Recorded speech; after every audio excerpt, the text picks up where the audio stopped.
bienvenue sur Leadcorn, le podcast. Ici, on parle management et leadership, sans se prendre la tête, et surtout pour que ça fonctionne pour tout le monde. Que tu sois maman, papa, manager, chef, dirigeant, entrepreneur, le management n'est pas réservé à l'élite. Tu découvriras au fil des épisodes tous mes trucs et astuces qui te permettront de pouvoir te gérer toi, mais également de gérer une équipe. Et crois-moi, ça marche même avec ta belle-mère chiante. Je te dis à tout de suite pour l'épisode du jour.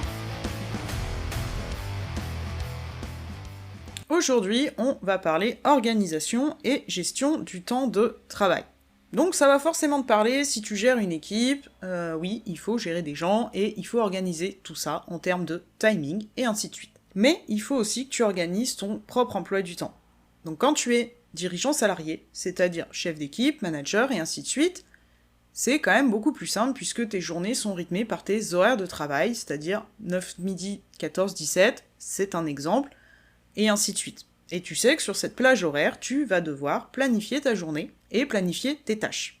Et accessoirement, planifier les moments où tu iras voir ce que fait ton équipe. Quand tu es chef d'entreprise, c'est-à-dire un petit peu tout seul dans ton bureau, j'ai envie de dire, c'est toi qui te gères tout seul, et ça devient tout de suite très très compliqué quand on a eu l'habitude, et notamment quand tu bascules dans l'entrepreneuriat, quand tu as eu l'habitude d'être rythmé un petit peu par ce qu'on te demande, ça devient tout de suite beaucoup plus difficile d'organiser tes journées. Et ici, je vais te parler un petit peu des différentes méthodes qui existent, de celles que j'utilise moi, principalement, que j'ai un petit peu affinées à ma sauce, puisque j'aime bien faire les choses comme j'en ai envie, du moment que ça fonctionne, et c'est d'ailleurs le sujet d'un atelier, puisque Leadcorn lance ses ateliers thématiques à partir de février.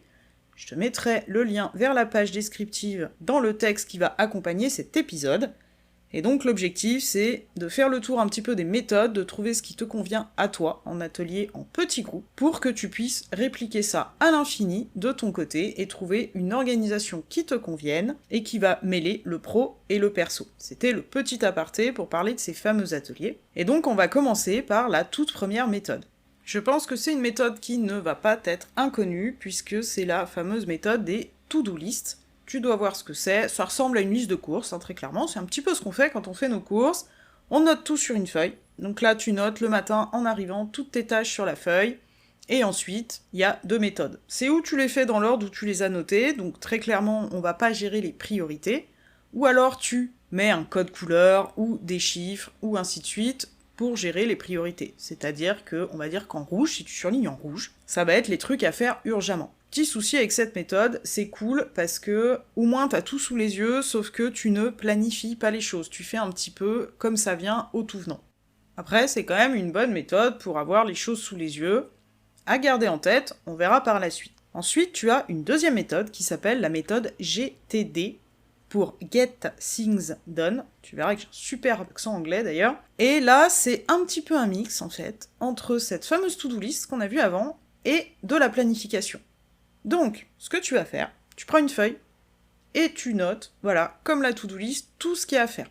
Ensuite, tu vas trier les trucs urgents, non urgents, et ainsi de suite, donc ça c'est à toi de voir, tu te fais un tableau, comme tu veux, tu notes ça sur une autre feuille. Alors, j'avouerai que je suis très fan des outils informatiques, je déteste utiliser des feuilles et tuer des arbres pour rien. Voilà, ça c'est ma vision. Donc, ce genre de méthode qui utilise 500 feuilles me dérange un petit peu. Et tu vas trier, et ensuite tu vas te dire, bon bah voilà, là, j'ai la tâche A, B, C, je vais les planifier sur ma journée, là, et ainsi de suite. Et ce qui est pas urgent, si t'as une équipe, si t'as quelqu'un pour déléguer ce genre de truc, tu lui donnes. Sinon, il y a des choses qui vont passer à la trappe. Et avec cette méthode, ce qui me dérange, c'est que tu ne peux pas en faire une méthode en soi, puisque tous les matins, c'est comme la to-do list.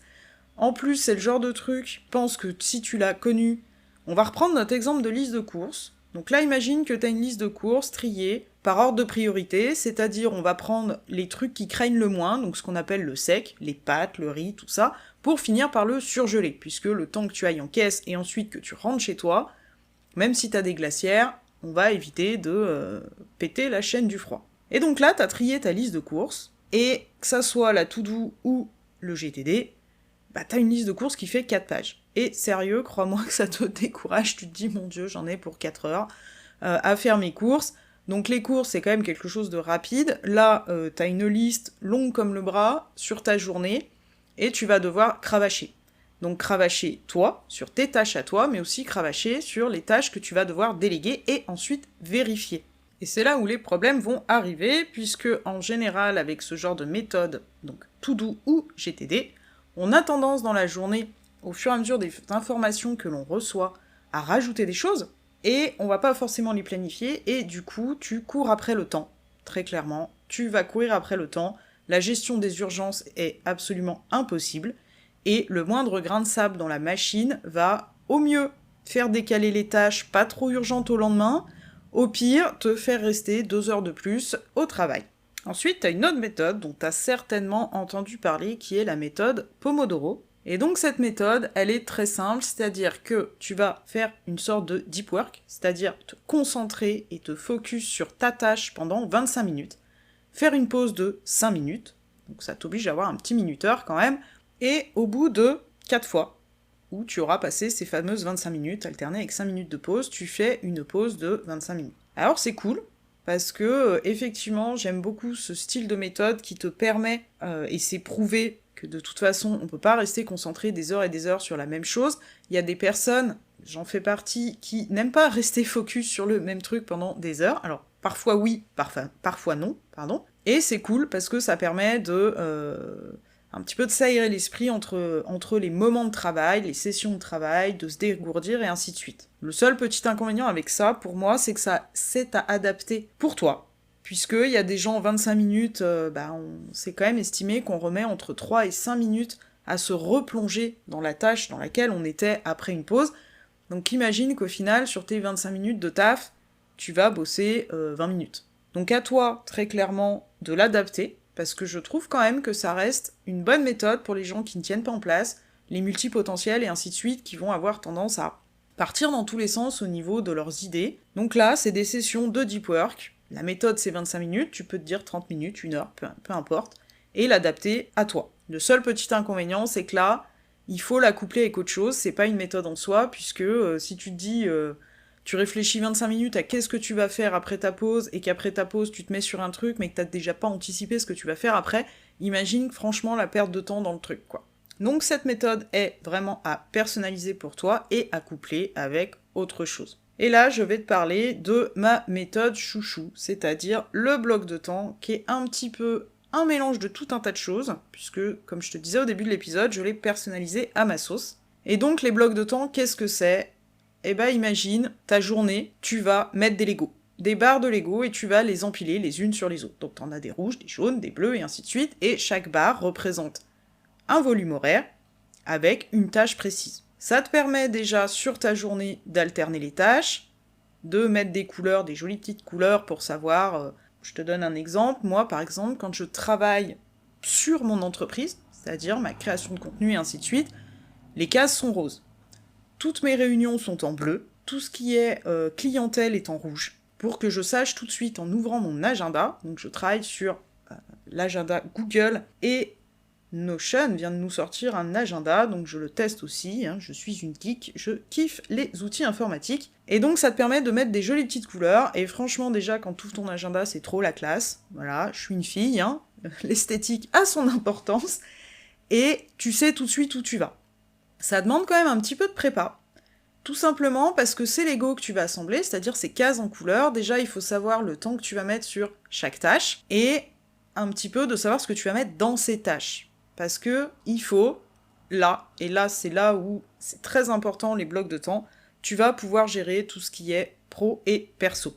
Et donc, on va mixer tout ce qu'on a vu avant. C'est-à-dire, tu balances tout sur une feuille, les choses déjà que tu fais toutes les semaines. Tes pauses repas, important ça. Si tu as des réunions, c'est-à-dire tous les lundis à 9h30, tu sais que ta réunion. Ça c'est noté, et ainsi de suite. Ça dure 1 heure, ça dure 2 heures, peu importe. Donc déjà, tous tes impératifs obligatoires, fixes. Ensuite, tu notes toutes les choses, pour toi, importantes dans ta vie perso. Aller chercher tes enfants à l'école, puisque ça, tu peux te le permettre, ton horaire te permet de le faire, et ainsi de suite. Et au milieu de tout ça, une fois que tu as cette trame, donc c'est pour ça que c'est bien d'avoir des outils informatiques, puisque tu peux faire des des répétitions d'événements et ainsi de suite. Donc tous les jours, tu sais que t'as ta pause de midi à 14, ça se met tout seul, t'as même pas besoin de t'embêter. Et au milieu de tout ça, tu vas rajouter le reste, c'est-à-dire tes objectifs et ce que tu as à faire dans ta journée. Tu te planifies des plages horaires. On va donner un exemple. Tous les matins, tu sais que tu as réunion d'équipe de 9h à 9h30. Tous les matins de la semaine. Donc ça, c'est une tâche récurrente, elle est notée, elle est actée. Ensuite, à 9h30, qu'est-ce qu'on fait? Puisque ta pause est à midi, admettons.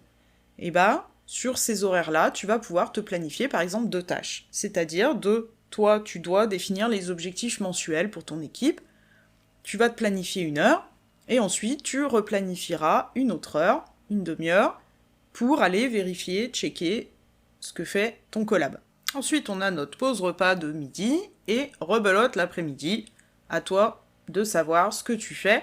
Donc c'est bien d'avoir une petite visibilité quand même, de prévoir ces semaines à l'avance, c'est-à-dire le vendredi soir, admettons, avant de partir du boulot, ou avant de quitter ton bureau quand tu travailles de chez toi, de savoir un petit peu ce que tu vas faire au moins sur les 2 premiers jours de la semaine d'après. Puisque sinon, ça devient vite compliqué, le lundi matin, t'arrives à 9h, t'as ta réunion, derrière t'es dans le jus, et ainsi de suite. Manager une équipe, et se manager soi-même, c'est avant tout de l'anticipation. Donc ça prend, on va dire, 10 minutes, un quart d'heure le vendredi. Après, si tu veux faire ça le dimanche soir, t'as le droit. De toute façon, c'est ta vie, c'est toi qui choisis. Mais ce qui est très important, pour arriver à respecter ton équilibre vie pro, vie perso, c'est quand même de tout noter dans le même agenda.